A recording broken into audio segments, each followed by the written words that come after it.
As usual, just raise your hand. We'll get you a microphone, and please direct your questions to a specific player if you can. And all right, questions, please. Kevin Lytle, Fort Collins, Coloradoan.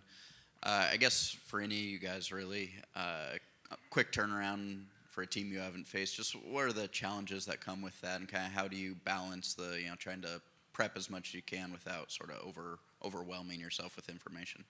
Yeah, I mean, like you said, it's a quick turnaround, so I think we just got to prepare how we do for any team. I mean, obviously they're a really well-coached team. They're really good and have a lot of really good big guys, so we got to be locked in on that side of the ball, defensive end and rebounding. So, like you said, quick turnaround, but coach will do a good job of preparing us, so we'll be ready. Kyan, do you want to answer that one too, maybe? Just a lot of what he said. I think everybody is. Everybody got one day to prepare, and so they have to prepare for us the same way we prepare for them. So it's a quick turnaround, but it's a quick turnaround for everybody. Thank you. LiveSchoolCSURams.com. I'll ask for a croc. You guys have never played Maryland in the history of the program. When it comes to approaching a team like this, how important is scouting for you guys? I mean, they got really good bigs, so I mean, just knowing the details and what they're really good at, they want to force feed the bigs. So just on the defensive end, rebounding and just containing their bigs. I mean, the guards are really good too. They're a really coached team, so just containing their bigs. I'm Gafir, Title Black and Gold. For any of you guys, just looking at Maryland, obviously you guys talked about Maryland's big men, but when you look at their scoring, kind of 1 through 5, when you look at that balance, do you kind of approach Maryland defensively to try and maybe cut off one guy, or I guess how do you try and maybe contain that or kind of limit their efficiency?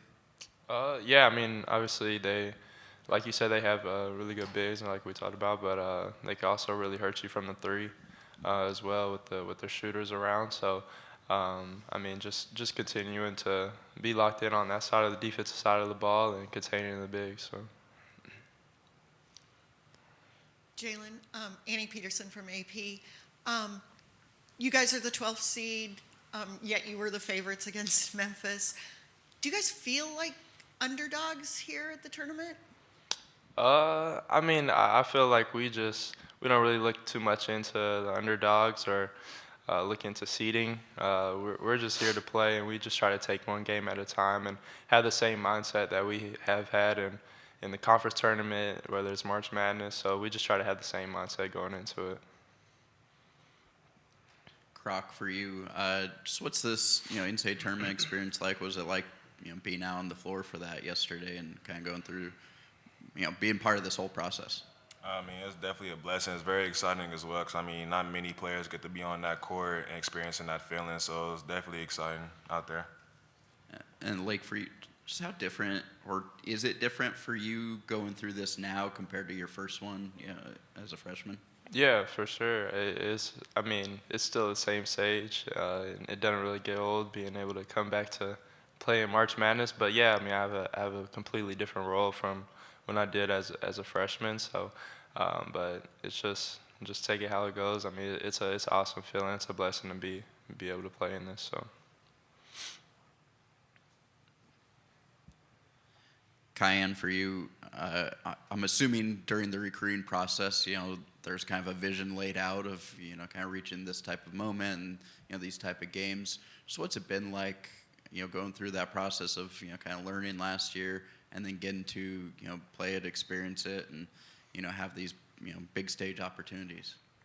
Yeah, it's just a blessing. I knew what it was coming here. I knew who I was behind, and I knew I was just gonna learn last year and get better throughout this year. And I think just everything is just accumulated up to where I'm at now. So I'm just blessed to be here and just excited to get out there with my teammates.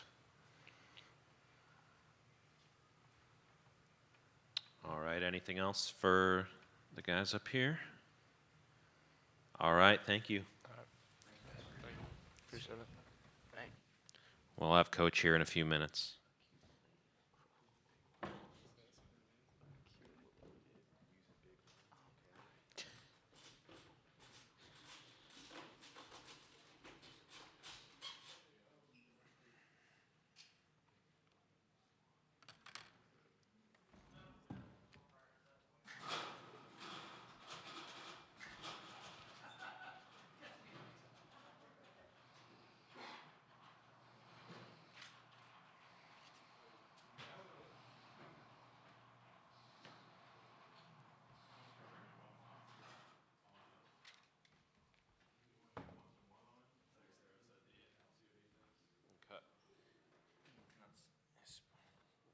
supposed to start at 55.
Jeff could teach me.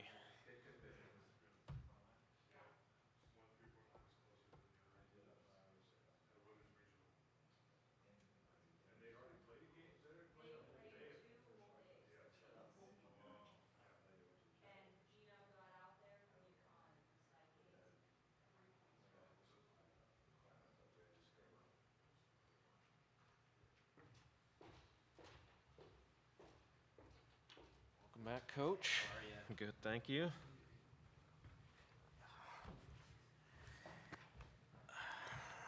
All right, Coach, I don't know if you have an opening statement, but we can open it right up to questions if not.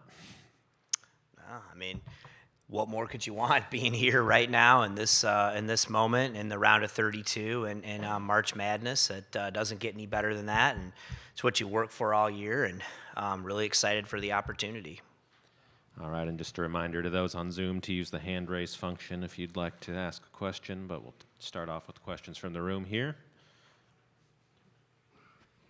Hey, Nico, Tim Booth from the Seattle Times. How did yesterday feel different than a year ago when you guys had a first four win and maybe appreciated this win more or celebrated it more? You know, listen, I mean, any opportunity to play in this tournament, it's one of the, hardest things to do in our sport, is a blessing. Going to Dayton in the first four is a whole other challenge. You find out on Sunday night and you're literally on a plane, the next day, and it happens so fast, and then game's over, you get to Charlotte at 3 a.m, and then you're playing again. It's such a blur. And although this happens fast too, it kind of feels like you're more a part of it, right? You're here. We play on Friday, we get the win, and our fan turnout is great. So the experience feels different, and they're all special, but this one was a little extra special. Tyler King with the Denver Gazette. Nico, you guys are one of the few double-digit seeds to have advanced to this point. You guys are wearing the shirts that say "Doubt Us," the pregame warm-up shirts. I mean, have you guys embraced kind of the Cinderella aspect, or do you guys feel like the way you've played the last month and a half now, you guys are better than your typical Cinderella? Well, for the record, I think all the Under Armour teams have the "Doubt Us" on them, so we're not unique. That wasn't anything that we did, but honestly, I know it's like we haven't really gotten into, whatever people doubting us or where we are. We just have a strong level of belief in what we're doing. We have a really competitive group who cares and really believes they can win, that loves to put it all out there. And I just think more than worrying about whatever people think of us, it's just more, we just really try to double down on the belief in ourselves, and I think that's really what's carried us. Kevin Lytle, Fort Collins, Colorado. And do you guys feel, obviously did a lot of things well, but feel a little bit like it wasn't a best performance that you've had, and that there's kind of another level you can get to from where you were yesterday? Well, I no matter what, you always feel like, maybe we can play better, but your opponent has a vote in this too, and we knew going into the game, I thought Memphis did a really good job of, they do a lot of different things defensively, of kind of, switching, disrupting. It maybe took us a little while to get a feel for it. And I agree. I just didn't think our rebounding edge and tenacity was nearly good enough in the first half. But I thought other than the first play of the second half, when we just threw the side out away, which I still am kind of in disbelief, I thought we played pretty dang good in the second half. I thought our guys really, really rallied. And, again, when you're playing a great team with a great coach and great players, all that stuff like that, it's going to be hard. And to win was just phenomenal. And kind of on that note, if an opponent has a say as well, sort of what jumps out about Maryland, and especially obviously they have a pretty great starting five. I mean, you start right there. I mean, their starting five's as good as any in the country. They're really, really connected. They really don't have weaknesses. Obviously, Derek Queen, you can see why. A lot of people have him as a lottery pick. He's got unbelievable hands, balance, dexterity, play in tight spaces. Both of their bigs, him and Reese, they can pass to each other.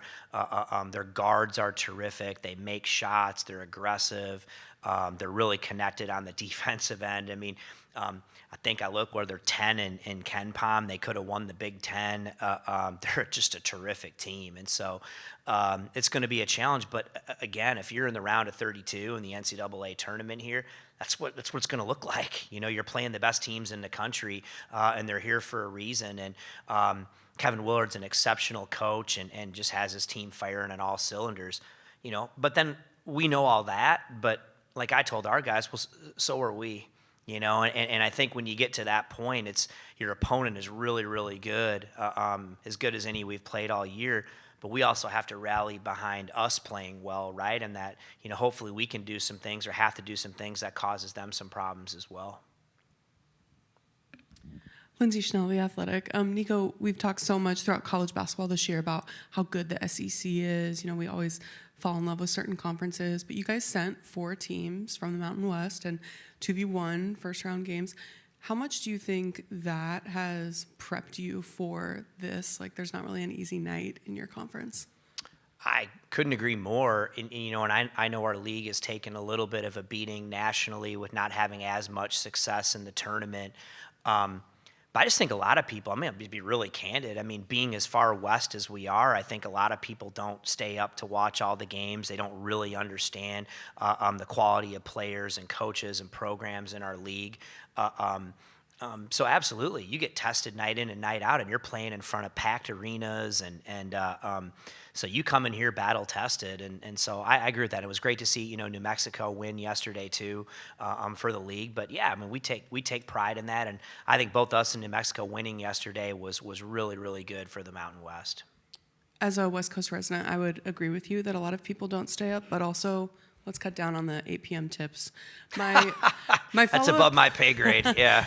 My follow-up for you is in a couple years when we get a new Pac-12 and some of the Mountain West teams are going to go over there and they're going to add Gonzaga, like there's all this realignment again, is like how good could this new Pac-12 like be how much of a premier West Coast basketball conference could it be? I think it could be the premier West Coast basketball conference. I think that part's exciting. You know, you've got some really good brands and programs that are going to compete. And so I think that part from basketball perspective is exciting, you know. So the one thing constant in college athletics is change, you know, right now. And so obviously, you know, a year from now, not next year, but the year after, you know, we'll be in the new Pac-12. But there's a little bit more work to do, but it definitely is shaping up to be a great basketball league.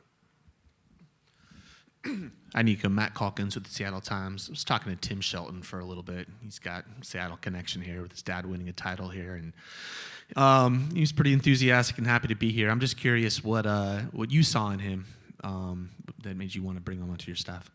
Well, the one thing about Shelt, man, is like what you see is what you get. He's got an unbelievable, infectious, positive personality. It doesn't matter who it is. Like with our players, coaches, he shows up the same every day. He's got a smile on his face. He's positive. He's got great energy and enthusiasm about us. And it's not fake. It's really who he is. But he does an unbelievable job of balancing that. But when you get him out there on the court in practice, I mean, he's going to get after you now in the right way. You know what I mean? I mean, he brings a ton of energy and juice to our guys. He was obviously a tremendous player. I was familiar with him at San Diego State. You know, I thought he was the best charge taker in the country. When he used to be able to take off-ball charges, I said they were flops, but he was either the best flopper or charge taker. But I remember games, heck, we'd play against him, and he'd have 4 or 5, you know, take 4 or 5 charges, but he was just such a great team guy. Not only that, he's kind of got some musical talent. You know what I mean? If you remember back in the day, like they had this song, this rap song or whatever. Ask him about Test Nation, you know, next time when you see him. So he's a multi-talented dude. Nico, Jerry Brewer from the Washington Post.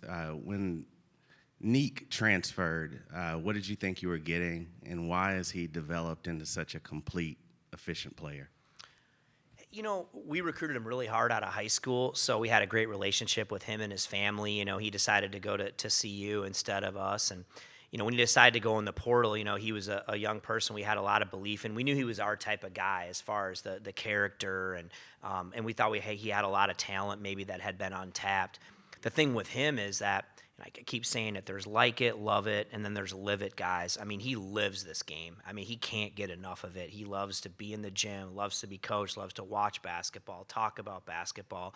And so he just soaks it up. And he's got this really uncanny belief in himself. He's always believed that this is the kind of player he's supposed to be, and he doesn't listen to anyone else tell him otherwise. And so he just really put his head down, and he's gotten stronger. His footwork's improved. His balance has improved. He's learning to score the ball in different areas.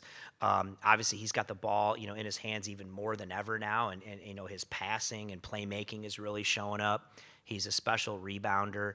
But most of all, man, anyone who knows him, he is just a special guy, man. He's just an incredible human to be around. And so he's the whole package. And I just couldn't be happier for him having the success that he's had here at CSU, because nobody deserves it more than him.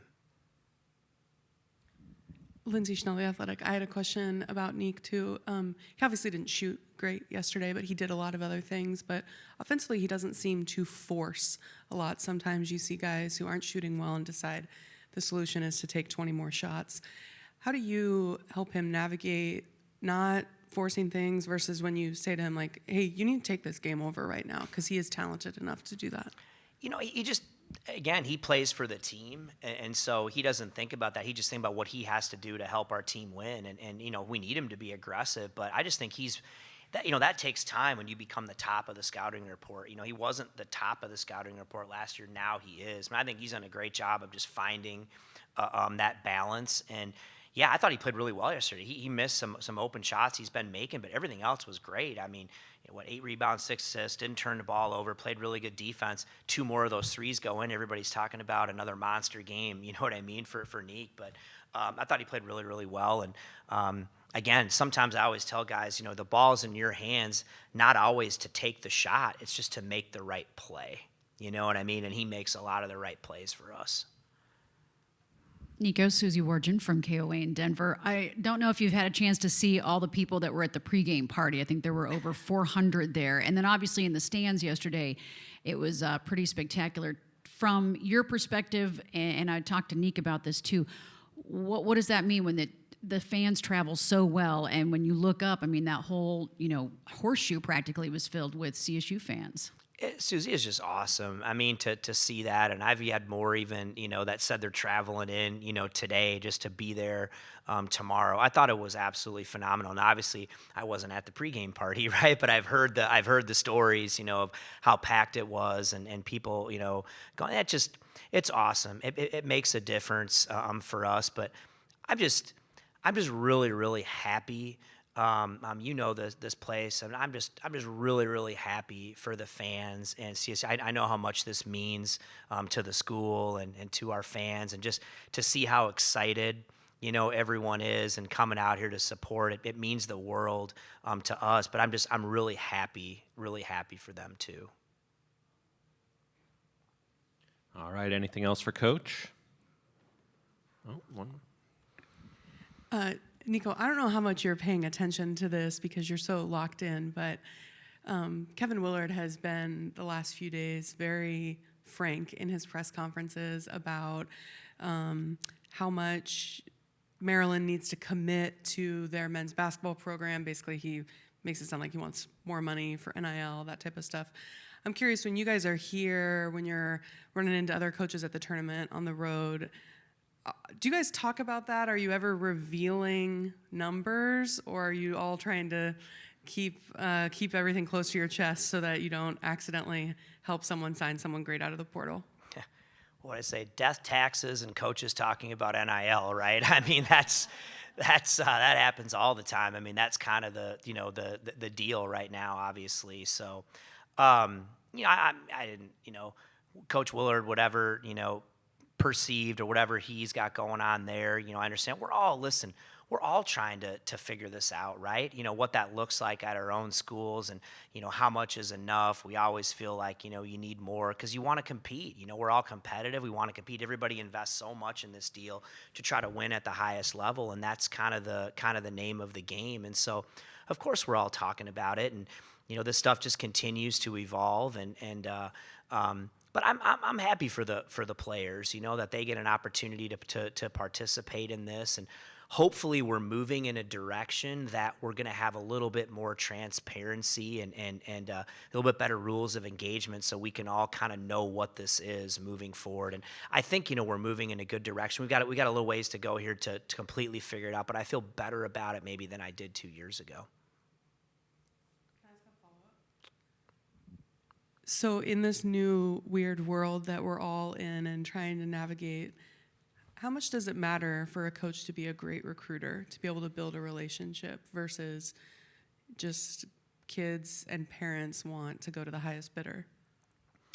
Well, I can only speak for myself. I value it, you know what I mean? And I think, listen, we're not perfect or anything like that, but I think we've got a great, you know, culture here. We've got great people. We've had 3 guys in a row in our program who are all in the combine and chose not to go in the transfer portal here. And so I value relationships personally, so that's how I'm going to recruit.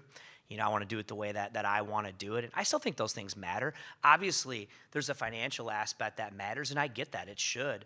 But I think that players also, you know, you got to look past that too. You know, what's my experience, or am I going to get better? How do I fit in? What's my relationship with the coaches? Am I happy here?